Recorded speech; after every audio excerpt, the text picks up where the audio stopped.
Hello and welcome. So, this is going to be a little bit odd, but unfortunately, that's just the way things go sometimes.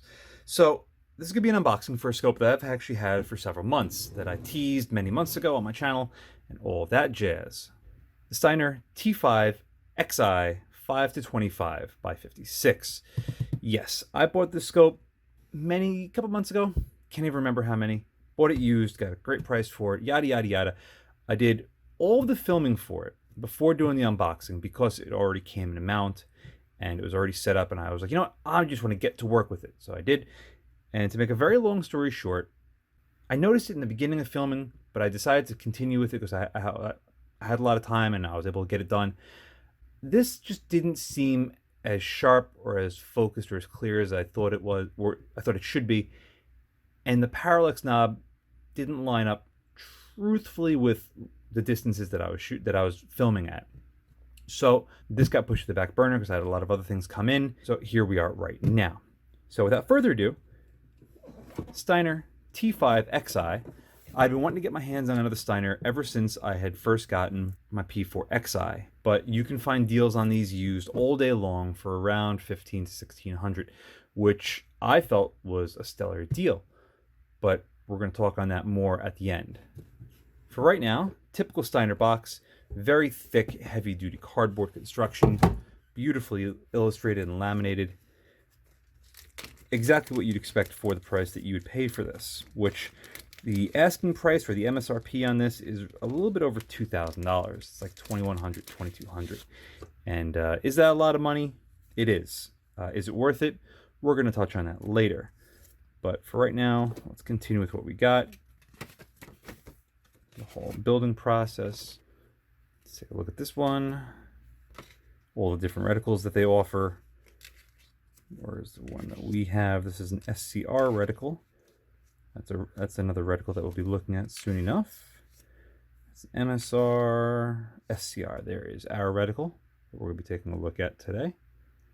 And I have to say I really like it. It's simple and it's effective and it's efficient and it just works. At least for me. For other people, they might hate it, but everything in life is personal preference. Voila. Massive sunshade. Extra battery. Throw lever. These things are like $70 or $80 brand new. I've seen these go used for around $40. So if you don't like this, you could always sell it. Leave that over there. Little Allen key, cleaning cloth, and these really nice Tactical Tough by Tenebrex Canada caps. Whoop. That was slightly embarrassing, but really good spring action on this. And here we have the scope itself. I want to get all this stuff back in the box. Put it off to the side so we have a little room, because this thing is not small. No, this thing is gigantic. But despite the fact that this thing is huge, it is very lightweight, especially compared to something like the Razor HD, which is what we're going to look at in a little bit. Anyway, typical Steiner fashion, everything is very nicely laid out and very easy to read. We're going to start with the fast focus eyepiece. And right off the bat, it's pretty smooth. Got a nice range of motion in there. Decent resistance. I like my fast focus eyepieces being a little bit tighter. This is acceptable for me. I would say that there's no movement to this eyepiece whatsoever. Exactly what you want to feel in a scope of this caliber or this tier price point, which again is just north of $2,000. This being a 5 to 25, we're going to start the minimum magnification at 5. Great damping on this. A little bit hard to turn, but that throw lever is going to make this job very easy. We're looking at exactly 180 degrees rotation. So that throw lever that's included will get clamped right here. And what's nice about that is you can put it exactly where you want for your style of shooting. Feels very good. No tough spots. Very smooth action. You can actually hear it moving around. Very good. Moving to the illumination knob. As you can see, we have a high of 11 and a low of 1. takes almost 360 degrees to get all the way around, off in between each stop, which I really like. And we'll take a look at the reticle in a little bit. But for right now, action on this section, this is very easy to turn. A little bit too easy. But at least you have stops at the far extremes, so it's easy to just double check. The one thing I don't like about Steiner and their illumination knobs are their caps. You actually have to put it all the way to either extreme to either unloosen or to tighten the cap on this. But let's see how the battery is held in this.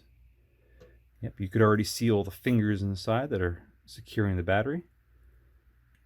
And that's not going to want to come out of there, even with my fingernails. See, Steiner does it right because you can't get the battery out without using some sort of prying device. Whoa! Was not expecting that. You could see all those fingers that are going to be holding this battery tight and secured. You have a really nice little 3-prong spring in the middle that's going to be putting positive pressure on this thing all the time. This is not your standard Scr 2032. This is a 2450. Nice big old fat battery, so you should have really good battery life out of your Illumination. See how easily this goes in. There you go. I had to actually put pressure on the springs, pull down, and then push in. And then again, you got a nice big rubber foam pad in the middle that's going to put extra pressure on it. And let's see how easy this is to turn it on.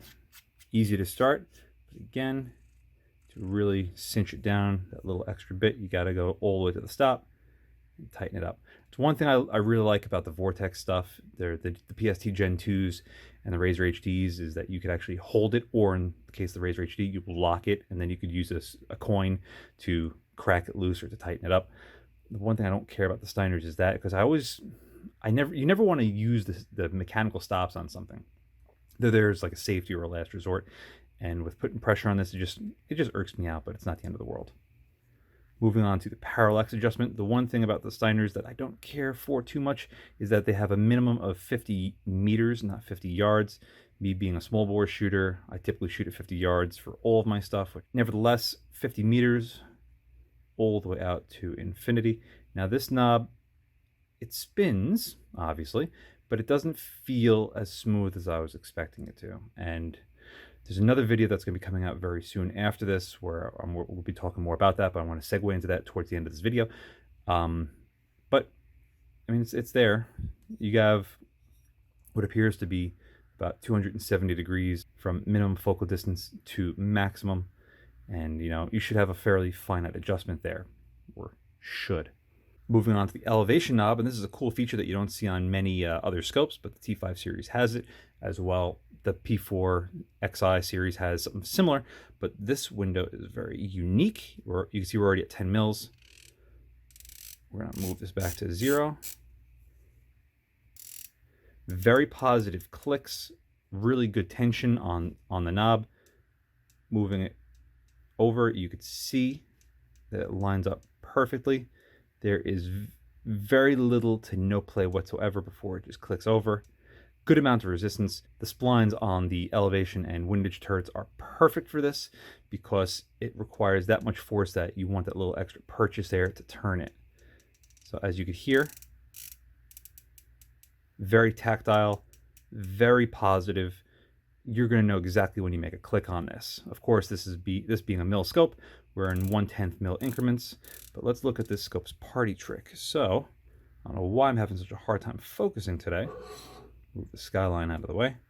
We're going to get to 9, 10, and then 11. There is where we started at 0, 1, 2, 3, all the way around. We're going to clock it to go to 12. And there's your 12 mils of elevation. So there's another window inside that as you ramp up, it'll actually index. And now instead of going from 11 to 0, 1, 2, we're going 11, 12, 13, 14, and all the way around. So I think it goes to like 23. Yeah, as you can see right there, 23. But I don't think we're going to be going that high up. Let's just keep on cranking it up. 20, 21, 2, Just shy of 23 mils of elevation is a lot.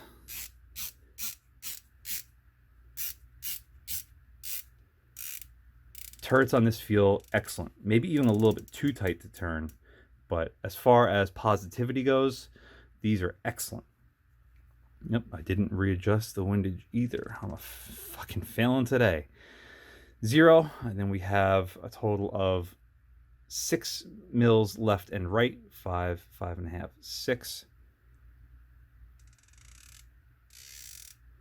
And you use almost all of those 6 mils of your windage, 5.6 and 5.8 respectively or so. And again, very similar sound to the turrets. And very similar feel as well.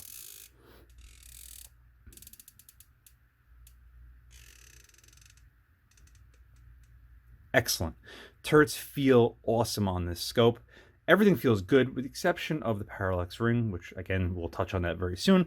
But enough of that, let's take a look and see what this Scr reticle looks like. Now, I'm going to start introducing this segment to all of my videos, and as you can see, I want to show off just the reticle at first. So starting at 5, bumping up to 25x. Reticle, very easy to read. I love it. Here, the illumination at maximum. Nice, sharp, clear lines. It doesn't bleed out. It looks fantastic. And it is slightly daytime bright. Now to take it off the tabletop and bring it outside, here's where something falls apart. I was having problems with the parallax adjustment on this. It just doesn't seem to get that sharp. It looks a little hazy, and what the parallax knob reads is not what the actual distance is. I know this for a fact. And we're going to segue into that. But other than that, it looks okay at 25x. It looks better slightly below that, but it's not terrible. Now, I don't want to get too in detail with this video. I'm going to save the rest for the subsequent video and then my full review. So to segue into what's going to be coming next for this scope, I have, of course, the full review, but I also have a Steiner warranty video because I sent this into Steiner to get checked out for the parallax knob because it doesn't feel as smooth as I feel it should be for this price. And the parallax numbers don't match up with the actual distance. And I wanted to see if maybe there was something wrong with it. A video for another time. It'll come out very soon because I want to get this video out. But so far, the box is great. All the controls feel really good. Turrets feel great. It's just a parallax knob. But I'm going to save that for the other videos. For right now, first unboxing, so far so good, but we'll see how it turns out later. Thank you very much for watching. See you again next time. And a huge thank you to all of my Patreon supporters. Without you, this wouldn't be possible.